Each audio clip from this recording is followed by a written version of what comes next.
Okay, let's do this. Finally.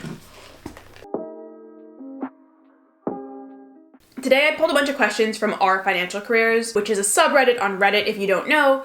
For all of you who aren't privy to Reddit, congratulations. Reddit is obviously the most good, most wholesome, least disgusting part of the internet. That was all a joke. Our Financial Careers tends to be a place where people, especially students, ask a lot of questions and can get good answers. I think in finance, being anonymous tends to lend a lot of credentials to people. Like, people are obviously much more willing to talk openly about issues. And I think you see that a little bit on our Financial Careers. But I kind of wanted to talk about some of these things in more detail and talk about questions I see and questions that I get in coffee chats. A coffee chat, a catch up, whatever you want to call them, are really useful tools in finance. It's how I figured out I was going to pivot within finance itself. It's how I got a sense of what other people's jobs were, which I think is really important when you're applying to finance. For context, I started my finance career at Goldman Sachs. I interned in HCM, which is their HR department, in experienced tech recruiting. So I have a pretty good insight to like GS, HR, at least on a base level. And then I had to reapply and I moved to private wealth management. And in private wealth management,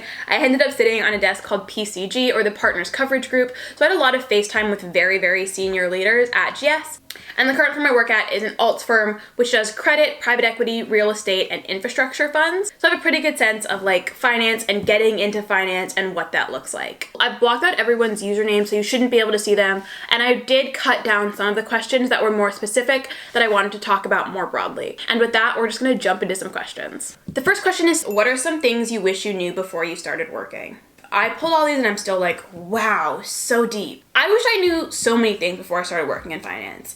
I think the biggest thing that I wish I knew is that corporate America is romanticized while you're an undergrad. And that's not just like the hours, but I think in school you're like, oh, like I can work 100 hours a week, I can do blah, blah, blah, blah, and like have a life, because that's kind of what you're doing. I didn't realize like how much I would miss school. I really miss reading, I miss seminars, I miss talking to my peers, and I miss all of that. Yeah, I wish I'd just been more present in my undergrad experience before moving into the workforce.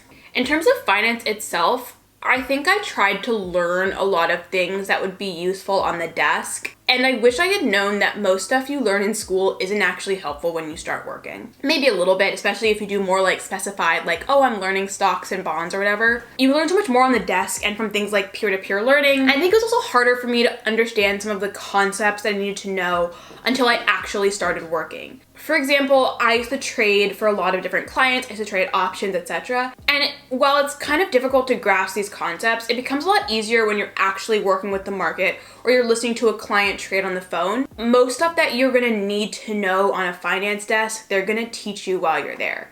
So I wish I had like freaked out less going into my career. So there's a lot of questions on here about salaries. So like, what was your first job and starting salary in the finance industry? 2020 salary reference, like what are you making? So I'm gonna talk about that. I started my career in New York City, New York. When I entered at GS in HR, they paid me $65K a year, but they prorate that over the summer. My internship was hourly, so they did pay us by the hour. So we did have to like do timesheets and we would be paid overtime. Starting at GS, that wasn't the case, though there are places in GS where analysts are paid hourly and do make overtime. They tend to be stiffed a little bit more on their bonuses though. I came in to private wealth at $70,000 as my base salary, and I got a $10K moving bonus. When I started, I think investment bankers were coming in at 85. So investment bankers tend to make more kind of just like across the board.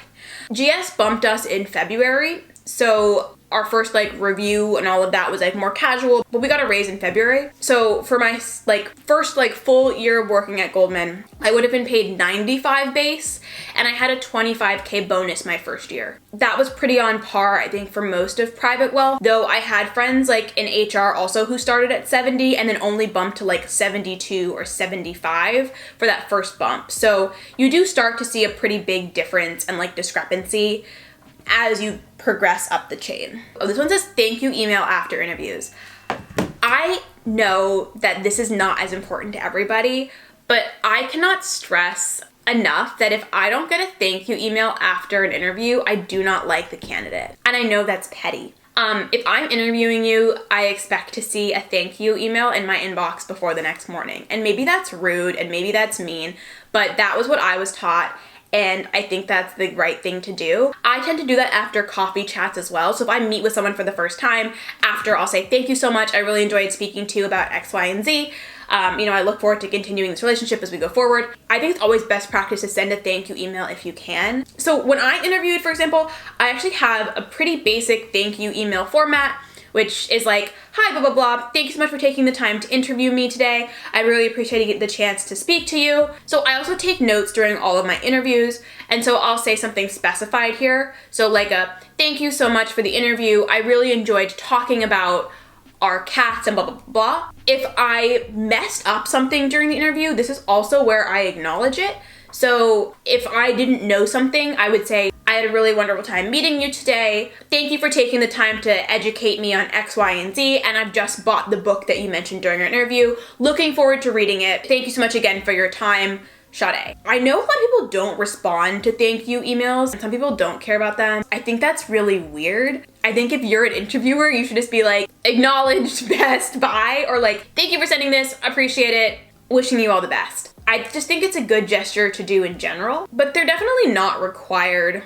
But if you're interviewing with me, they're fully required. The more you know. This one's about finance-related material help / questions. Like good resources to ask finance questions. I think Reddit is a pretty good one. Our Financial Careers is where I'm pulling these from. People tend to be pretty receptive. I sometimes troll in there and like answer questions. Wall Street Oasis, I think people use as well. A lot of those type of like more specified finance sites. I think what's most helpful though is to ask people that you know if you have any finance connection. And then most other things I think you can learn through prep courses, through reading articles, through spending time on Investopedia. And that's kind of how I learn more about finance as I go through the world. Also, Investopedia is your best friend, and there is no shame in that. And I remember like when I first started on my desk being really embarrassed to have Investopedia open, and I was talking to one of the advisors who was like, I had to throw every single word people said to me on the desk into Investopedia for my first couple years. I always have it open. It's my favorite resource. There's no shame in like Googling terms, especially because finance is such an acronym heavy industry. The other thing to do is ask questions, not the same questions more than once, but you should be asking questions of the people around you, especially if you're a newer analyst on the desk, because there's no way you can learn these things without people helping you. Networking during COVID times. How can one effectively network when we're no longer living in a world of face-to-face contact? This person is messaging people off Bloomberg terminals. And number one, I would say don't do that. Don't be cold messaging people off your Bloomberg. That's ridiculous. But this is a good point because I think a lot of networking was done by like, oh, I'm in your area, or like, oh, you're on the floor with me, or like, I've seen you around, like, let's grab a coffee. I know a lot of my connections were made by like going through databases and like reaching out to people systematically at Goldman. If you're already at a firm, you can obviously just like reach out to people and do Zoom catch-ups. I've loved Zoom catch-ups. It's been really nice to be able to get to know people in New York that I probably wouldn't know otherwise. If you're not at a company and like just networking broadly, I think even in non-COVID times, I don't tend to respond to outreach that doesn't seem intentional. So if you're reaching out to me and I can tell that you're kind of mass emailing people, I don't tend to respond. I respond to cold outreach way more often if we have a point of connection. So if we went to the same alma mater, if we've worked at the same company, if we have an expressed interest together, if we're in a Facebook group together, that makes me way more likely to respond to your email. And the other way is if you get a connection introduction. So that's what I think is really important in COVID, is just leveraging your networks. So reaching out to people who may have other connections and asking for them to put you in contact with people they know. I also do this during coffee chats as well, and I made a lot of really good connections that way, and I think that was a really helpful way for me to network. So I think leveraging your existing networks and then doing targeted outreach. This one's asking about getting licensed in undergrad, and I'm definitely not the expert on licensing, though I do hold my 63. What licenses do I have? So if you guys didn't know, all registered licensed people, you can find them online. So I am licensed. I have taken the SIE, the Series 7, and the Series 63. So you can see my licenses on broker check right there. Honestly, it's not worth it to do an undergrad. This is my big thing about undergrad in general, is almost everything you need to know at a reputable big firm, they will teach you on the desk. Licensing is weird, and I wouldn't jump into taking like a niche exam like the 63 or 65, because first you have to take right now something called the SIE, which is like this base, and then you add stuff on top. The SIE used to be part of an exam called the Series 7, which used to be like a full day exam, and now they've cut it down. If you're gonna get licensed in undergrad in any capacity, I would only take the SIE.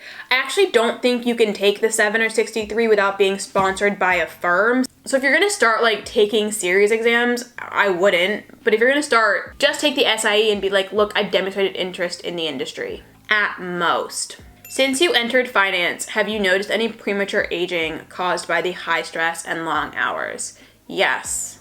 Well, yeah, I think my mental and physical health like literally started to deteriorate my body. I've actually like seen a doctor about how sick I got while working in finance and still sometimes get. My cortisol levels are out of whack. I get sick really, really easily because I'm so tired and stressed all the time. And that like continues to this day. I gained a lot of weight when I started working in finance because I was sitting at my desk all day and didn't have a ton of other time to do other things. I had to restart therapy because I was like mentally not doing well. So I guess these aren't like signs of aging, these are just signs of stress in general. While working at Goldman, I started feeling really sick all the time. Goldman has a doctor in the building, so I went downstairs and I went to go see them. Goldman just sent me to the emergency room, and a little over a year ago, I had to have an ovarian cyst removed, and I had ignored all the signs because I was just so busy. I had a pretty big ovarian cyst burst, and that's a super painful experience, and I had gone to work the next day because it was a really heavy trading day, and I knew it was going to be a bad work day. There's just so many like health things that I feel like you push off because your job is so stressful and you feel so needed. So now I'm definitely more conscious about like if I'm not feeling well, like getting help, going to the doctor, not pushing my body like that. So yeah, I did notice those things. This one says interview help. I have an interview with a trader next week. I picked this one because I wanted to talk more broadly about finance interviews. The person interviewing you knows more than you, and they don't expect you to know everything that they know.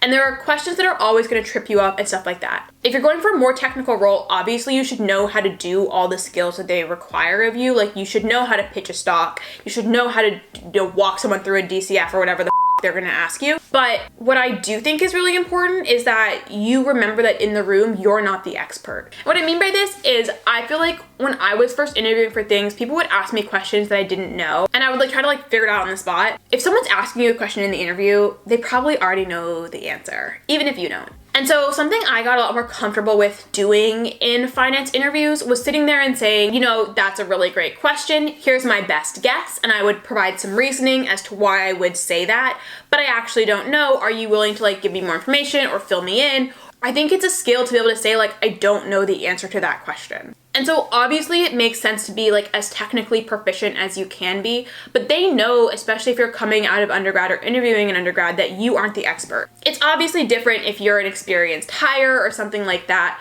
but if you're coming out of undergrad, they know that you don't know what they're doing in all of those senses. If they do tell you the correct answer, thank them for it and then acknowledge that in your thank you email, as I mentioned earlier. And if they don't tell you the answer, in your thank you email, I would make sure to research, find out the correct answer, and then put it in your thank you emails. This is also why I say it is so important to take notes during interviews. I just take notes. Always take notes. Okay, this question is asking about thoughts on compliance jobs at GS. The first thing I'm gonna say is that finance is weird because it's so prestige-based and like everyone wants to be an investment banker, but like some people don't want to be investment bankers. And compliance can be a really cool job if that's what you're looking to do in finance. I always tell people not to apply to GS looking for a different job at the firm. Obviously, it's helpful to get your foot in the door, but I would argue that it's probably more helpful to go do what you actually want to do at a different place rather than work for a while in a job you don't like in an attempt to switch areas within finance. Obviously, people discover that they want to do different things all the time. It's not like internal mobility is impossible. Internal mobility isn't always like a super easy process, and oftentimes you lose the experience you had. So like I, coming out of private wealth, talked to people in investment banking, and they were like, yeah, you would start back at year one. So like I would have worked a full year in finance, I would have moved to a division, and then would have to start back at zero. Well, I just think those things are important to remember. Like if you really want to be an investment banker, it probably makes more sense to go practice investment banking at a smaller boutique firm rather than like start in compliance at Goldman and work there for 3 years in an attempt to like move to investment banking within GS, if that makes any sense. Okay, this one says, how much does going to a target school matter for getting non-IB jobs? I think that name brand in finance is really valued. It's a lot harder to get a job in finance if you don't have a name brand on your resume. People really value, target schools and Ivies. People tend to like people. So if your boss went to X school, they often look to hire also from X school, which was very prevalent on our team. And banks spend a lot more time sourcing from the schools that they value. So target schools, HBCUs, etc. Your school doesn't automatically count you out. I just think it's harder to get into some of these seats without a target school on your resume, which is very well known. I also want to say that doesn't mean that you're any less of a great candidate. It's just that finance really values nepotism and prestige, which isn't the greatest thing. I do have a lot of friends who didn't go to targets and have jobs in front office roles or worked in other departments at GS or work in other firms, but I definitely know that there is a bias towards these target schools. This one says, got the offer, worried I won't pass the background check because my GPA was one class short of the math minor declared on my resume when I graduated. This one had a bunch of comments that I don't necessarily agree with, and I want to tell a friend of a friend story, which was that they had put the wrong year of being, I think, on the dean's list on their resume. They said that they were on the dean's list in 2015, but they actually meant 2016. It was literally just a typo. They discovered that it was an error, and they actually rescinded the person's offer. And I think lying on your resume is a big one that gets caught. This one I feel is a little iffy for me because you told them that you had a minor or were going for a minor and then didn't get it. Personally, I probably would have just emailed my recruiter when I dropped the math minor and see what they said then, because I think it's always worse for it to be discovered, because then it seems like you were trying to hide something. But I also know that things change in college, and I think most recruiters should understand that. If they didn't ask you for your GPA, they can't rescind your offer for your bad GPA, though a lot of places do have GPA cutoff, so I'm surprised if your GPA is that bad that you would have gotten an interview and gotten through the process without lying. But I do want people to be aware that banks can and do rescind offers for resume lies, even if they weren't on purpose. The last question is about disabilities and diversity in finance, and is specifically asking about a stutter. A stutter is interesting because it presents visibly. For their case, I would say before your interview to say, oh, I have a stutter, I just wanted to let you know. I think it's shitty to have to announce your disability up front, but that's what I would do for interviews so they don't think something else is off. As someone who has unseen disabilities that actively affect my work product and is a visibly diverse person, if you guys couldn't tell, I think banks and other financial careers want diversity when it benefits them, for numbers, but don't always want to treat that appropriately and take the steps for people to be comfortable in these spaces. So I would just be very aware of that. I have a wide list of disabilities. And when I first started working in finance, someone really close to me was pretty sick. So I was mentally a little bit on the fritz, and I got a couple calls kind of randomly to fly home. And at the time I was working in New York and home was Oakland, California, so I made that trip a couple times. I tend to let people in positions of power know early on so that it doesn't seem like an excuse if stuff comes up later. I tend to sit my manager down and anyone that I report directly to, and I say, hi, I just wanted to let you know, I do have these issues. If they become a problem, please let me know, but I am coping with this. And I think that's really important to be able to do and have people in your chain of command who can hear those things. Obviously, you shouldn't have to do this and people should be understanding, but I've found that finance doesn't tend to be diverse in that way. So it's better to let people know and let people know that you might need accommodations or are working on things to get the help that you need in those seats. I'm actually gonna be doing in a couple weeks a whole video on being neurodivergent and working in finance and how COVID and work from home has affected those things for me personally. So if you want to see that, feel free to subscribe and stick around. I hope this was all helpful for you guys. I think something exciting about making content on a more public platform is being able to bring these tools to more people. And I think YouTube is a really cool space where we can start bringing these tools to more people to make finance a more diverse space in general. If you leave questions down below, I'm also happy to answer more questions or do another one of these if that's helpful. If not, feel free to leave me a rude and snarky comment and I'll try to come up with something funny and witty in response. Please send this to people you think this would be helpful for, and also like, subscribe, and share this video, which helps me personally. But other than that, I hope to see you guys soon. Thank you so much.